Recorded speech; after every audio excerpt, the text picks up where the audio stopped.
Hey guys, and it's time to talk about the Google Pixel 3. Last year, the Google Pixel 2 was launched with a traditional aspect ratio of 16 by 9, where the Pixel 2 XL had arrived with 18 by 9 aspect ratio. These phones have thick bezel on the screen, hence the Pixel 2 Duo may not be the best looking smartphone available in the market. It is too early to talk on the specifications and design of the Google Pixel 3 and Pixel 3 XL. However, it can be speculated that Google may launch both smartphones with a 10 by 9 display. Concept creator had released concept renders of the Google Pixel 3. The video shows that the Google Pixel 3 will be coming with a full screen design and super slim bezels. The Pixel 3 concept renders show that it will continue to support two-tone design on its back panel, like the predecessor models. The smartphone can be seen in multiple color combinations of white, black, blue, and red.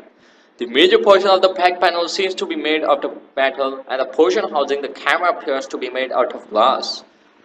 The front side of the phone features an elongated display that is surrounded by thin bezels. A pair of speakers can be seen on the front of the device. The concept video states that the smartphone will be packed with 6 GB of RAM and it will be featuring an internal storage of 64 GB. The phone is driven by the Snapdragon chipset, probably the Snapdragon 845. The designer speculates that Google will not be introducing dual rear cameras on the Pixel 3. There is a possibility that the dual camera setup will be exclusively available on the Pixel 3 XL.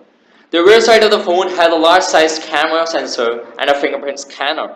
The physical buttons are placed on the right edge of the phone. The power/lock key sports a different texture and color which makes it easy to spot it. What's your opinion on the Google Pixel 3 concept renders?